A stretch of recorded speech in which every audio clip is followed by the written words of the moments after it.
It is my view that the deceitful way the interview was obtained substantially influenced what my mother said. The interview was a major contribution to making my parents' relationship worse and has since hurt countless others. I firmly believe that the incredibly dishonest way they got that interview heavily dictated everything my mother ended up saying. That broadcast played a huge role in ruining my parents' marriage and has gone on to damage so many other lives. She has accomplished so much, and honestly, this is just an incredibly massive moment for her career. Massive royal tensions have officially exploded into absolute financial warfare after Prince William allegedly stripped Queen Camilla's relatives of all funding, triggering panic behind palace walls. I am 75 now, and I just cannot recall anyone besides the Queen being there.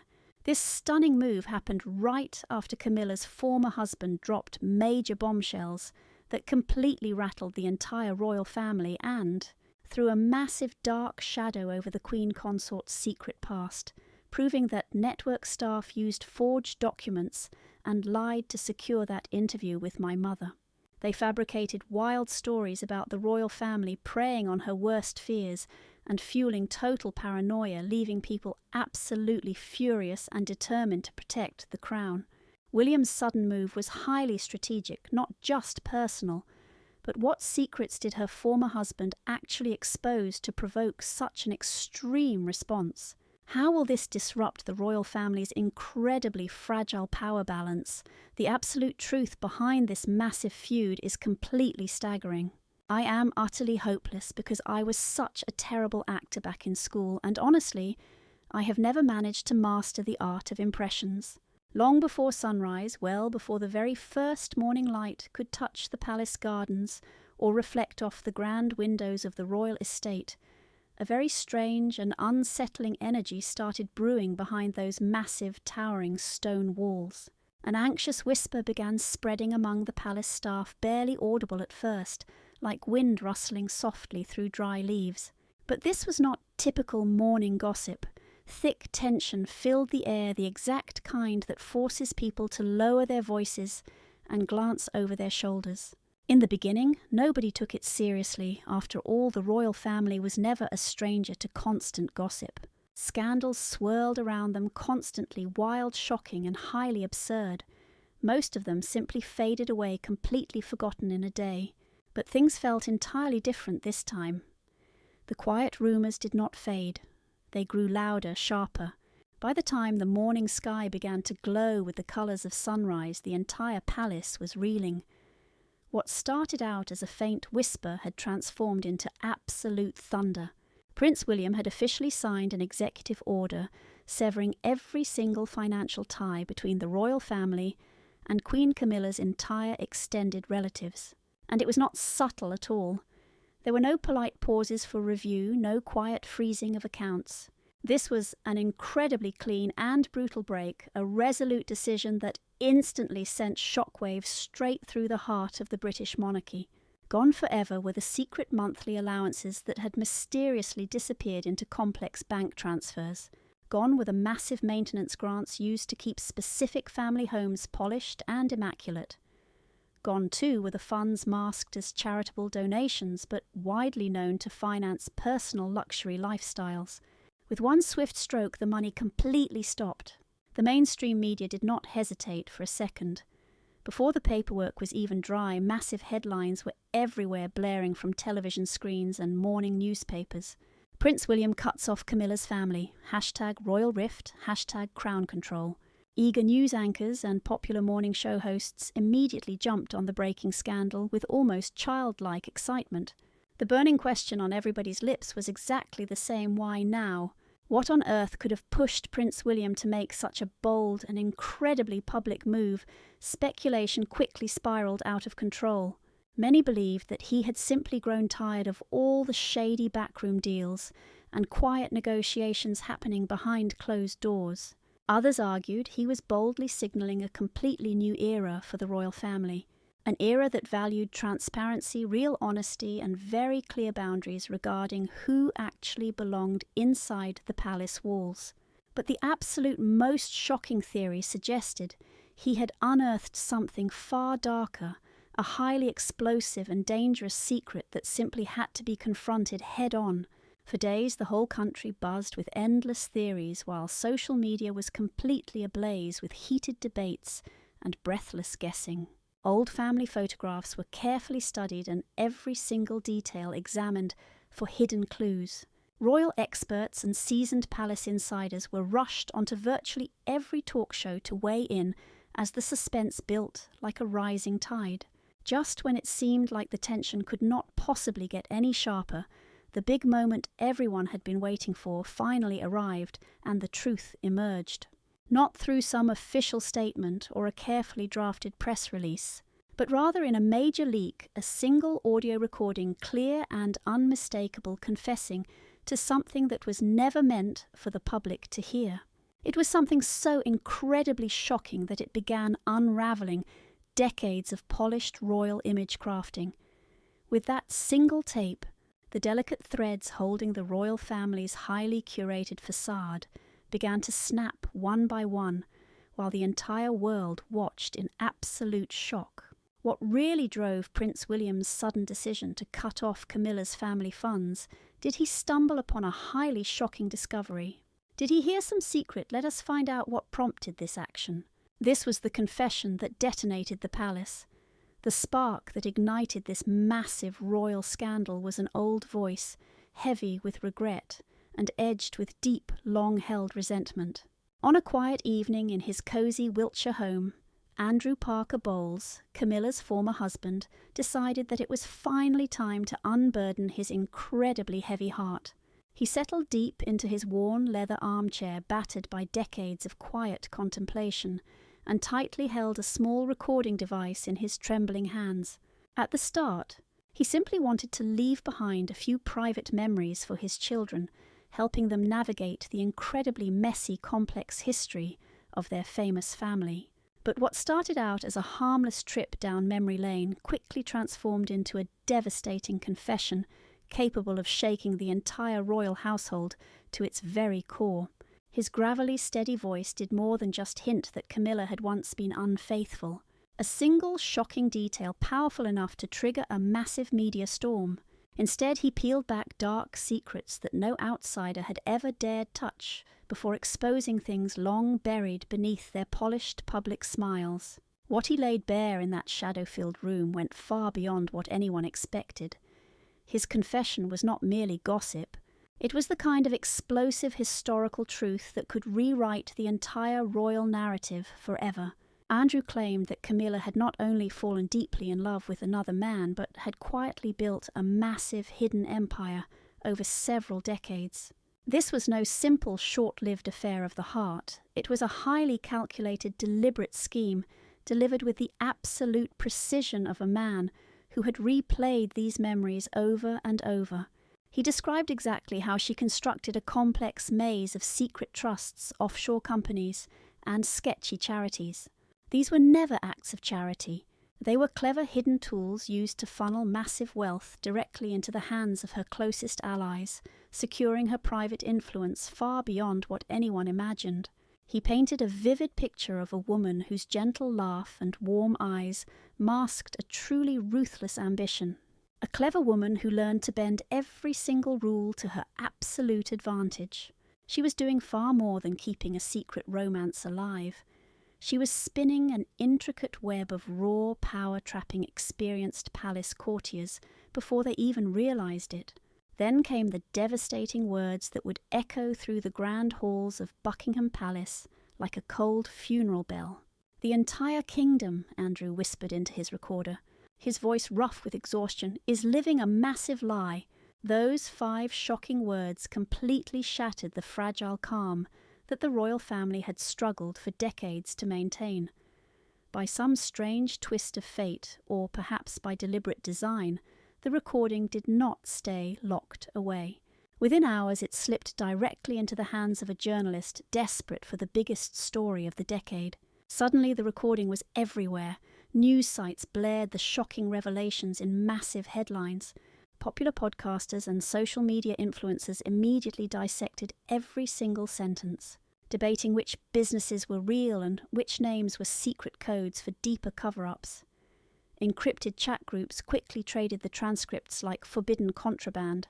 At dawn, absolute chaos gripped the palace. Sleep-deprived aides dashed frantically between offices, their arms loaded with files. Some scrambled to shred highly incriminating documents, while others desperately called top lawyers hoping to secure last-minute gag orders. But it was far too late. The recording had already gone viral and was unstoppable. What Andrew intended as a quiet private testimony had turned into a massive wrecking ball, instantly smashing their carefully constructed image. And as the morning sun rose, the entire world woke up to a monarchy exposed, with their deepest, darkest secrets laid bare for everyone to see. There is clearly much more to this scandalous story than what we are seeing on the surface. Let us go back in time where a romance became a ruthless chess game. To truly grasp why Prince William acted with such force, we must rewind this complex story by several decades to a time when a simple polo match sparked an extraordinary and highly scandalous lifetime bond. It was the late 1960s. Britain's high society gathered on lush green fields to drink chilled champagne, trade scandalous gossip, and watch young royals and dashing cavalry officers gallop across the turf. Among the wealthy crowd stood Andrew, a tall, handsome young soldier whose easy smile and effortless charm made him a regular in royal circles. Camilla was present too, and she was absolutely impossible to ignore. Even in her early 20s, she possessed a wild, highly magnetic energy. She laughed much louder than proper ladies were ever supposed to smoke cigarettes with a defiant attitude, and seemed completely untouched by rigid aristocratic etiquette. Many of the most prominent dukes and wealthy lords found themselves blushing and stammering in her presence. Before long, Andrew and Camilla became completely inseparable.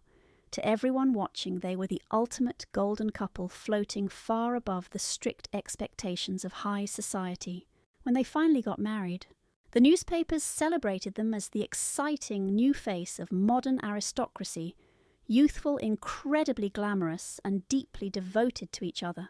Their country estate Bulhigh Manor became famous for hosting dazzling star-studded parties. Paparazzi absolutely love capturing them there, posing arm in arm on those grand front steps, or playing with their dogs, perfectly projecting the illusion of a happy, flawless family. But behind those massive palace doors, a hidden storm was brewing. This royal marriage was never built on simple love. Instead, it was entirely wrapped up in a hunger for power and social status. Andrew would eventually confess that he had also been unfaithful with secret affairs. Still, he constantly insisted that Camilla's betrayals were completely different, arguing they were part of a calculated plan rather than brief moments of weakness. The entire dynamic shifted the moment Prince Charles returned home from his naval duty overseas. From that point forward, Camilla's focus seemed to drift completely away from Andrew. At first the shift was subtle. There was a sudden coolness in her eyes, a lingering distance in her touch. Over time, that gap grew, leaving Andrew feeling powerless to stop it. He did not lose her all at once in some highly explosive, dramatic heartbreak. Instead, she slowly slipped away, much like dry sand falling through open, helpless fingers. Every passing day brought another painful crack in their bond offering, yet another quiet sign that her heart was no longer his. What began as a marriage full of bright promise was now turning into a slow, quiet unravelling of trust, leaving Andrew to constantly wonder if love had ever stood a real chance against ruthless ambition and desire. First there was that late-night phone call which stretched into the early morning hours, ending in Camilla's hushed laughter. Then the London trip that dragged on hours past her promised return, those secretive whispers she flatly refused to explain. Every tiny painful act was like another needle pricking away at Andrew's pride and certainty. By the early 1980s, the cold truth became absolutely impossible for him to deny. He was no longer her partner. He was simply a stepping stone, someone she desperately needed to reach the next higher rung of her royal life. While Andrew quietly wrestled with that slow, humiliating loss, Camilla was quietly laying the secret groundwork for her future. She built up a hidden network of financial security holding bank accounts, discreet investments and favours, all carefully traded and collected.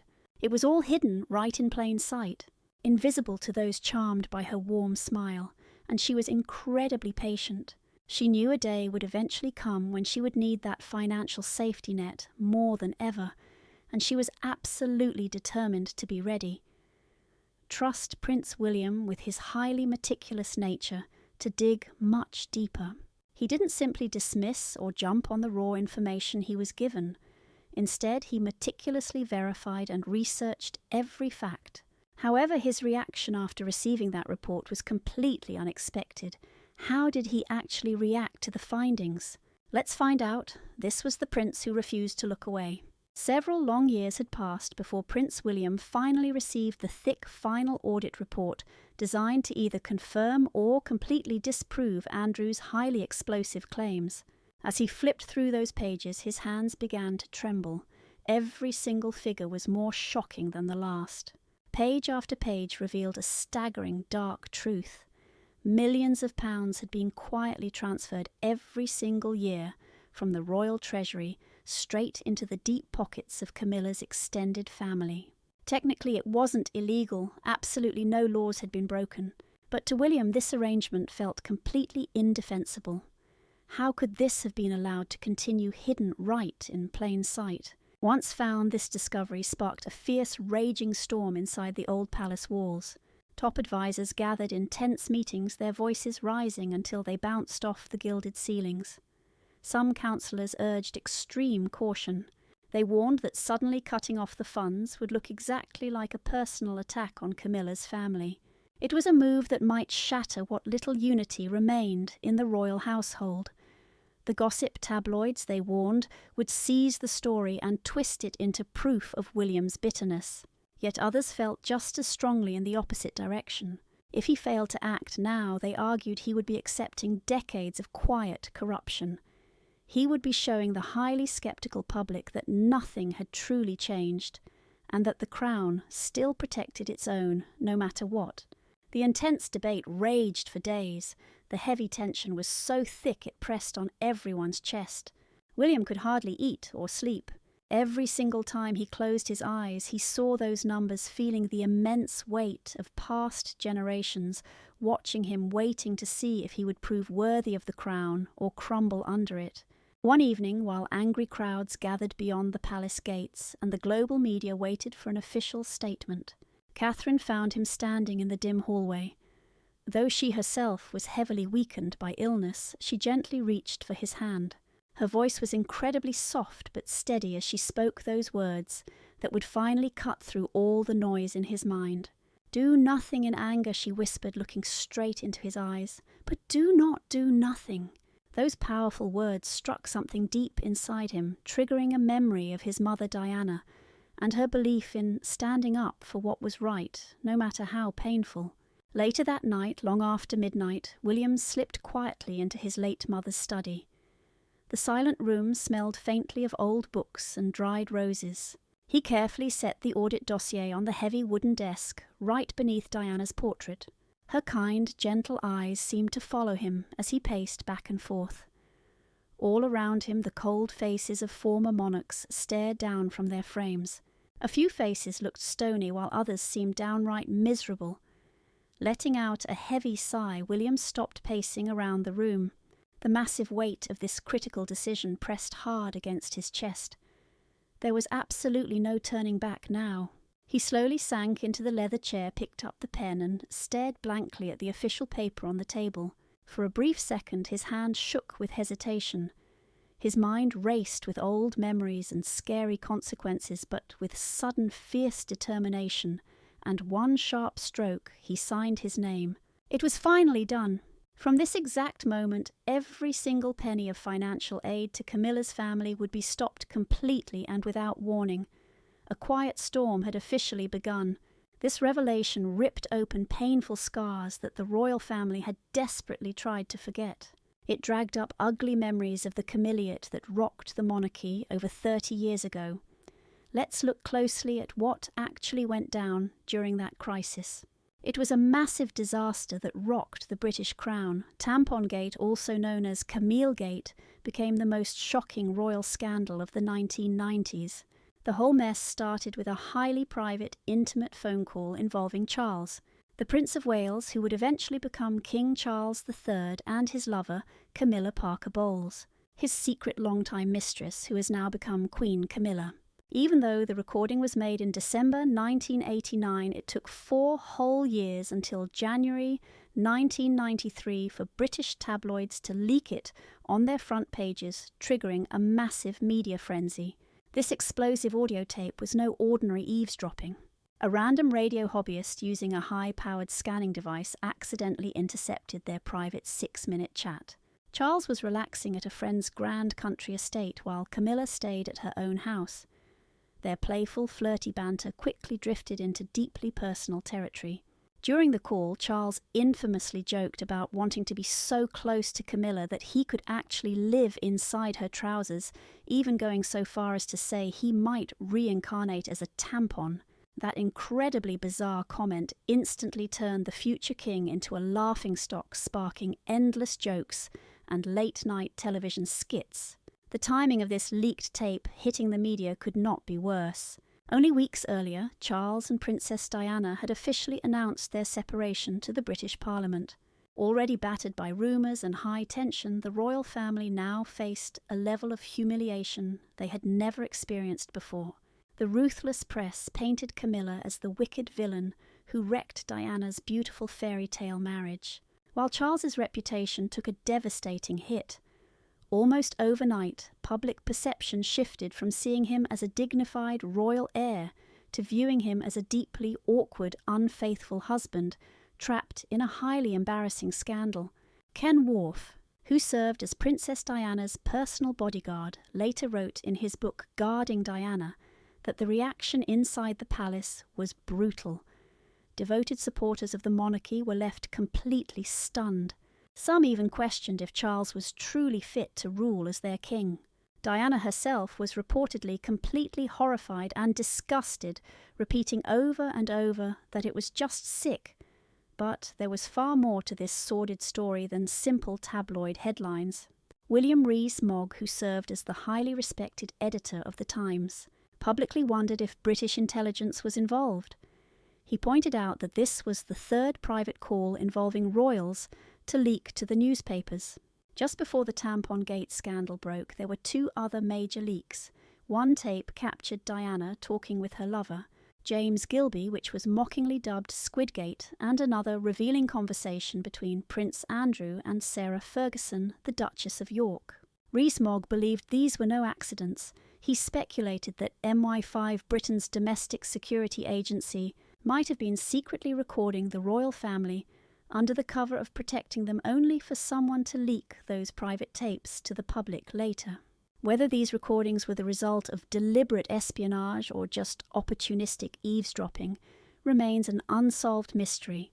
What is certain is that Tampongate forever changed how the public viewed the entire royal family. It completely stripped away their illusion of perfection, leaving behind a lasting impression of vulnerability, deep scandal, and human frailty within those palace walls. The fallout from Prince William's brutal decision was entirely unexpected, and it hit Camilla's family incredibly hard. So what did Camilla actually say or do when this shocking revelation broke? Did she deny it or hide her face in shame? Let's look at the details of a crown in the crossfire. The fallout struck with the force of a giant wave crashing over everything. No one expected this scandal to explode so fast or so violently. Almost overnight, Camilla completely vanished from the public eye, slipping quietly behind the palace's towering stone walls. But while she remained hidden, her team of aggressive lawyers fanned out across television studios and major newspapers. They issued statements denying every single accusation, quickly shifting the blame onto others, and broadly hinting they would countersue anyone who dared to keep digging. Meanwhile, Charles found himself completely frozen in the middle of an impossible choice. On one hand was the woman who had stood by him for decades, through mockery and crises, whom he had finally crowned as his queen. On the other side was his own son William. His fierce determination to protect the royal crown clashed directly with Camilla's defence. King Charles tried to project calm authority by releasing a highly calculated, carefully worded statement. His Majesty retains absolute and full confidence in both the Queen and the Prince of Wales, but almost no one actually believed him. Those empty words were nothing but a polished mask hiding a monarch who was in deep pain and total confusion. Beyond those palace gates, this shocking crisis turned the British monarchy into a public battleground. Devoted royalists, many of them elderly and visibly tearful, waved their Union Jacks while insisting that royal tradition must be defended at all costs. They camped along the palace fences, singing old anthems and shouting heartfelt messages of support. But directly across the street, angry Republican protesters shouted out for the entire British crown to be completely abolished, holding up bold signs that read, "Expose the secret trusts." No more secrets. This anger quickly spread far beyond Britain's shores. Over in Australia, opportunistic politicians used the palace scandal to call for a national vote to finally sever ties with the British monarchy. In Canada, public voices grew louder, demanding the royal family's image be stripped from both coins and dollar bills. And across several Caribbean nations where deep resentment had simmered for many years, this massive uproar became the final push toward achieving their full independence. As news channels counted the latest polls, public trust in the royal family fell below 50%, an unthinkable low. Yet, even amidst this dark storm of doubt and public anger, there were glimmers of something hopeful. Some believed Prince William's bold stand for openness and truth could signal the start of a far more honest modern monarchy, one that is no longer afraid of its own dark shadows. But others were deeply terrified that this unprecedented break in the royal armour might never truly heal, and that it could mark the slow unravelling of centuries of sacred tradition. Inside Buckingham Palace, one single question haunted every quiet hallway. How do you repair a family torn apart by pride, ambition, and unyielding principle? Late at night, in the quiet hush of the palace chapel, King Charles knelt alone beneath the ancient stained glass windows, his hands shaking noticeably as he pressed them tightly together. His heavy heart felt exactly as though it were tearing itself in two. To defend Camilla meant risking his lifelong bond with his son forever, and to stand firmly beside Prince William meant betraying the devoted woman who had shared his life for so long. And so the desperate king prayed, not begging for personal triumph or the public's fleeting favour, but simply for one clear answer. Yet true clarity, much like peace, would not come. So what do you actually think about Camilla's shocking scandal and Prince William's tough decision regarding Camilla's family? We would love to read your honest thoughts in the comments below. Please don't forget to like and subscribe.